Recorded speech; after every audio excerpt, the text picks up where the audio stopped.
Hey guys, welcome back to the channel. My name is Olley. I run a social media marketing agency here in the UK and run this YouTube channel to document my life doing so and hopefully give you guys some value on the way through. So the first thing you need to do to make it as a YouTuber is to find creative ways to make people smash that like button. No, but seriously, the first thing you need to do is pick a niche. And this is something I struggled with for a long time. Although I don't find it too necessary if you're running like a personal brand YouTube channel, I definitely think there is huge benefits in niching down. Simply because if you are making content around the same topic over and over again, then YouTube is going to recognize that and actually start recommending you to people that are searching those topics. So I had a video do pretty well recently on how to record a podcast using Zoom. So obviously as a YouTube creator, that tells me that I should be making more content around those type of topics because at this moment in time, that video is the video that's done the best on my channel. So with that being said, what interests you? What value can you bring to your audience? So now you've got your niche down, you want to go ahead and name your channel. I personally would recommend creating your channel under your own name simply for the long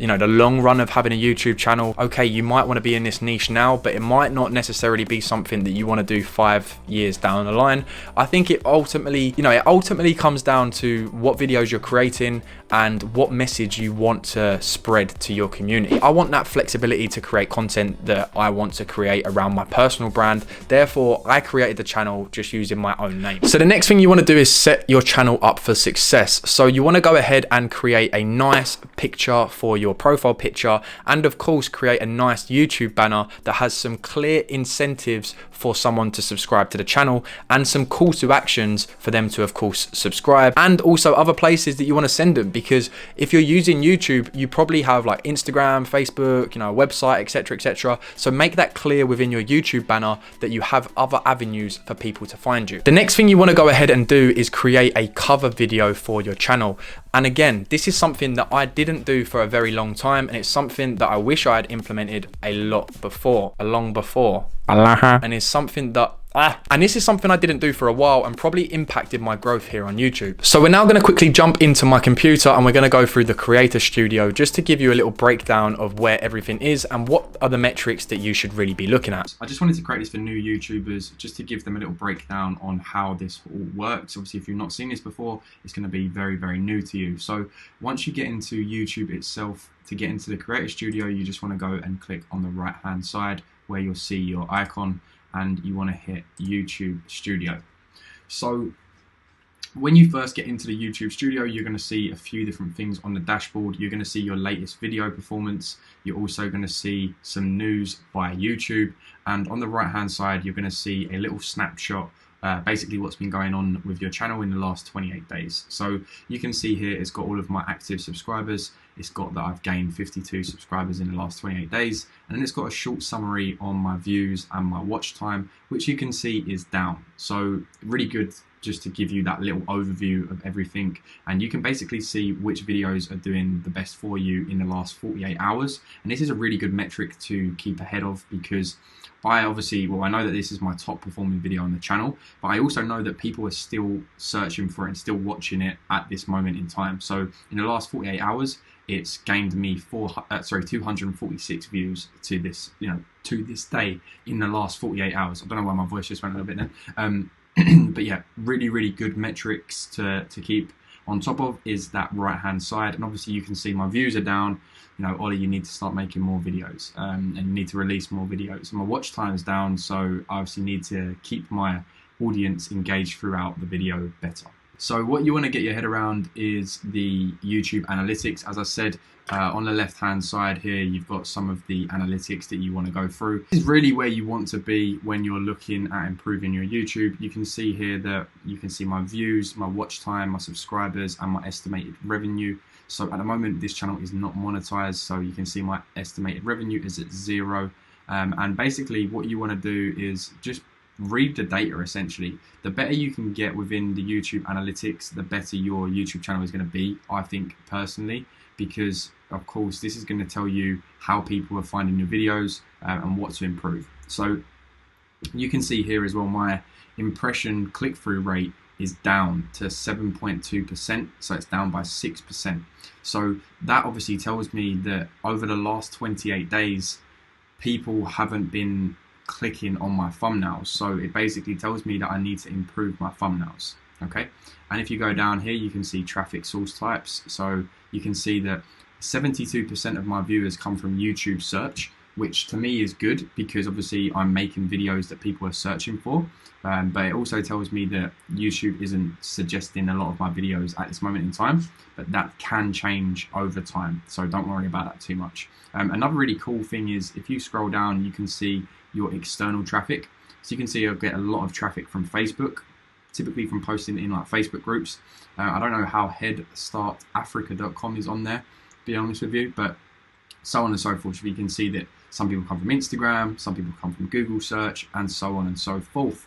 So if you go down, you can also see suggested videos, and you can see that pretty much all of my suggested videos come from Zoom videos. So same again, that tells me that I need to be creating more videos around Zoom. And if you look on the right hand side, exactly the same. It's all about how to record a podcast using Zoom, podcast Zoom, Zoom podcast, Stripe recurring payments, and they are all videos that I've made in the past. So guys, I'm not going to go too much into this. Obviously you can see you've got your engagement tab, you've got your audience tab, and you've also got your revenue tab. So another great thing before I actually get off the screen recording is if you find where your subscribers are.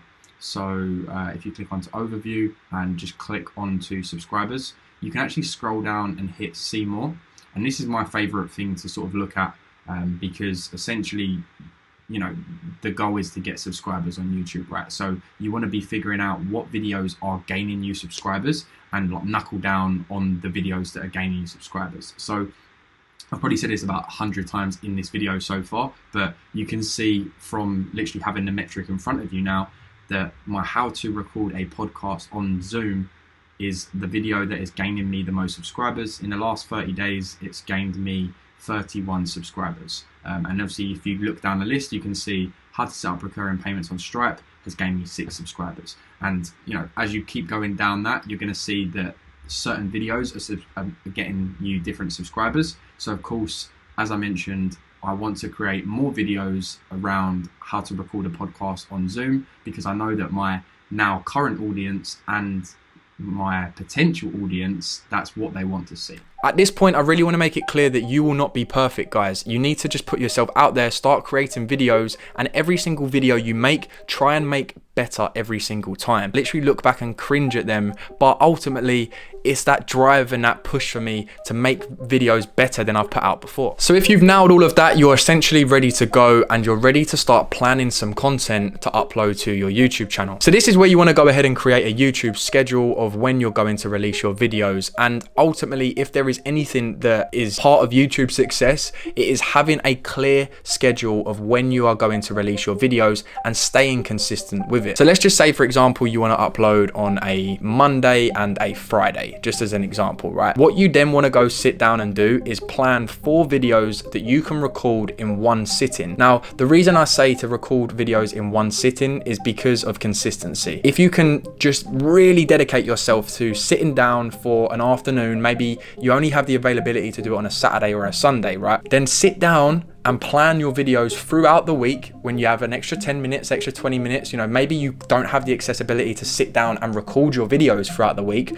but you can definitely find 10 minutes a day to plan the videos so that on the Saturday, you can go ahead and record all 4 of the videos and you can have 4 videos ready for next week. Or sorry, 2 videos for this week and then the next week. Of course, the better you get at that, the more videos you can produce weekly, hence the more subscribers you're gonna get, hence the more views you're gonna get, and you know, the more growth you're going to get here on YouTube. So when you're in the research phase, you definitely want to use YouTube as your main tool to plan videos. So what you're going to do is look at other channels within your niche that you can go ahead and see what's working within your niche and try and figure out what type of videos you want to create. A great tool I would recommend downloading is TubeBuddy. I've used TubeBuddy since I started YouTube and I cannot honestly recommend it enough. There is a completely free version and I've linked that below. Like I said, it's completely free. There is a paid version that I use. I would definitely recommend the paid version, but you don't necessarily need the paid version to get started with it. So now you've researched your videos, you want to go ahead and write a script for each of the videos. And I know that might sound daunting for a lot of you to write a script for a video, but honestly, once you start scripting your videos, you are going to have so much more success. And once again, that is something I did not do here on YouTube for a very, very long time. When I actually started planning and scripting my videos, my growth started to excel. So what I want you to do is literally get out your calendar right now. Personal joke. So what I want you to do is get out your calendar right now and just block out a couple of hours either on the weekend or throughout the week for you to go ahead and plan out some videos. And then a couple of days later, go ahead and block out 2 hours, 3 hours, 4 hours, however long you think it's going to take you to record those 4 videos, block them out and get them recorded. So the main reason I told you to block out videos and to essentially batch record videos is because it's going to make it so much easier when it comes to editing those videos. Imagine if you could record 4 videos and then in 2 days you then edit all 4 videos, rather than recording a video on a Monday, trying to edit on the Tuesday but you don't have time, and then you have to edit on the Wednesday, and then oh hold up, Wednesday you're supposed to film another video, so now you're not recording another video, you're editing the last video. Honestly, I cannot recommend this enough. Batch record your videos. I'm literally batch recording some videos now. These are going to be videos that go out on different days on my YouTube channel. Your audience is still going to be getting the same amount of videos, just they don't know when you've recorded it. So if you've watched a couple of YouTube tutorials on how to grow on YouTube, then of course you would have heard the word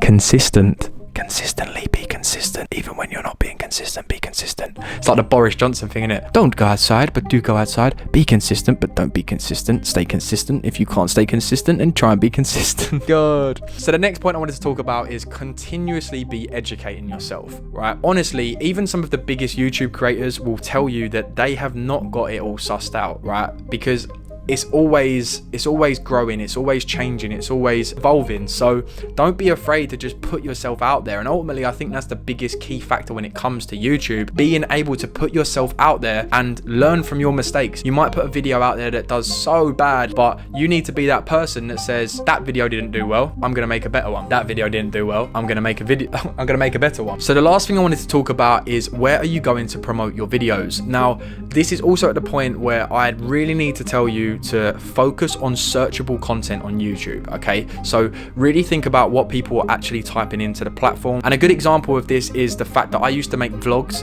and I never used to really, title them and put the tags in them for searchable content, okay? So no one's really going into YouTube and typing in Olley Thorpe vlog, for example, or Australia vlog, or, Bali vlog. That's just how it is, right? People are going in and searching for stuff like how to record a podcast, which is one of my really good videos, right? So that obviously tells me that I need to create videos that people are actually searching for. Once again, if you have TubeBuddy, it's a really, really good tool to actually see, the amount of volume that people are actually searching on certain keywords, and it will also basically give you a ranking to see if that keyword is something that you should make a video on. So guys, there's also a video I made on how to get your first 1,000 subscribers here on YouTube, which I'm going to leave linked here. I definitely recommend going and checking it out because there is some good actionable steps for you to take to start your YouTube channel. I've been busy trying to turn the like button blue.